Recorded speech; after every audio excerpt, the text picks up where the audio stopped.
பேதாஸ்வி நேயர்கள் அனைவருக்கும் வணக்கம். ஒரு பெண் அதிகாலையிலேயே எழுந்து சுறுசுறுப்பாக எல்லா வேலையும் செய்கிறா அப்படின்னா அவள் எவ்வளோ ஆரோக்கியமாக இருக்கணும் இல்லையா? இந்த மாதிரி பல நிகழ்ச்சிகளை இந்த பாசுரத்தில் சொல்லியிருக்காங்க. ஆனைச்சாத்தன் அப்படின்ற பறவை அதிகாலையில் தன்னோட துணையோட பேசிகிட்டு இருக்கான். அது பேசும்பொழுது எப்படி சத்தம் வரும்? கீச்சு கீச்சுன்னு சத்தம் வரும் இல்லையா? அந்த சத்தம் கூட வந்துருச்சு. ஆனைச்சாத்தன் பறவை எழுந்தாச்சு. எழுந்து சத்தம் போட ஆரம்பித்தாச்சு. நீ இன்னும் தூங்கிட்டு இருக்கியே பேய் பெண்ணே, கீசு கீசென்று எங்கும் ஆனைச்சாத்தன் கலந்து பேச்சின் பேச்சரவம் கேட்டிலையோ பேய் பெண்ணே அப்படின்னு தோழி ஒருத்தியை எழுப்புறாங்க.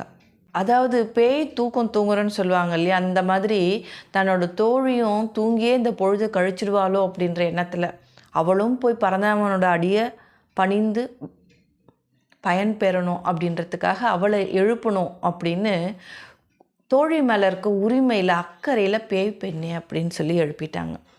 அங்கே இருக்கக்கூடிய ஆய்ச்சியர்கள் எல்லாரும் தலையில் வாசமிக்க எண்ணெயை பூசிக்கொண்டு என்ன செய்கிறாங்களாம், தயிரை கடைய ஆரம்பிச்சிட்டாங்களாம். ஆயர்குலம் அப்படின்னாலே மாடு, பால், தயிர், வெண்ணெய், நெய் இதுதான் இல்லையா? அவங்க அந்த தயிரை கடைஞ்சி தானே வெண்ணெய் எடுப்பாங்க. இந்த பானையில் போட்டு தயிரை கடைவாங்க இல்லையா? அப்படி கடையும் பொழுது அவங்க காசு மாலையை அணிஞ்சிருக்காங்களாம். இந்த மாதிரி நிறைய அணிகலன்கள் அணிஞ்சிருக்காங்க. அப்படி அணிஞ்சிக்கிட்டு அவங்க அந்த தயிரை கடையும் பொழுது முன்ன பின்ன போய் வருவாங்க இல்லையா? அப்படி போகும்பொழுது அவங்க அணிஞ்சிட்டு இருக்கக்கூடிய அந்த ஆபரணங்கள் ஒன்றோட ஒன்று உரசி சத்தம் கேட்குது. இது ஒரு வீட்டில் நடந்தால் மட்டும் எல்லாருக்கும் வெளியே கேட்குமா அப்படின்றது தெரியாது. ஆனால் அங்கே ஆயர் குலத்தில் இருக்கக்கூடிய எல்லா பெண்களும் எழுந்து காலையில் இந்த வேலையை செய்ய ஆரம்பிச்சிட்டாங்க அப்படின்னா அந்த சத்தம் எவ்வளோ கேட்கும் இல்லையா? ஒவ்வொருத்தர் வீட்டில் இந்த மாதிரி சத்தம் வந்தால் அது ஒரு பெரும் சத்தமாக இருக்கும் இல்லையா?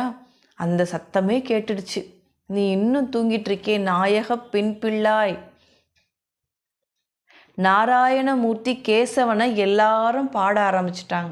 எல்லா பெரியோர்களும் துதித்து கொண்டு கோவிலுக்கு போக ஆரம்பிச்சிட்டாங்க. தேசமுடையாய் திரவேலோர் எம்பாவாய் அப்படின்றாங்க. எல்லாரும் கோவிலுக்கு போக ஆரம்பிச்சிட்டாங்க. ஆனைச்சாத்தன் பறவை எழுந்தாச்சு.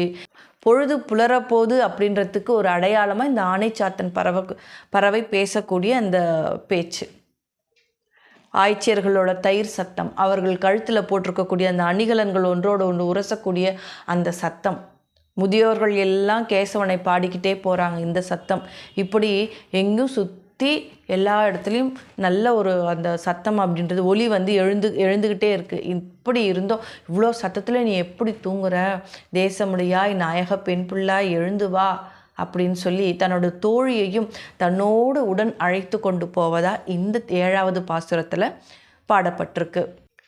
கீசு கீசென்று எங்கும் ஆனைச்சாத்தன் கலந்து பேச்சின் பேச்சரவம் கேட்டிலையோ பேய் பெண்ணே, காசும் பிறப்பும் கலகலப்ப கைபேர்த்து வாச நறுங்குழல் ஆய்ச்சியர் மத்தினால் ஓசைப்படுத்த தயிரரவம் கேட்டிலையோ நாயக பெண் பிள்ளாய், நாராயணமூர்த்தி கேசவனை நீ பாடவும் கேட்டே கிடத்தியோ தேசமுடையாய் திரவேலோர் எம்பாவாய். அடுத்த வீடியோவில் சந்திக்கலாம். நன்றி, வணக்கம்.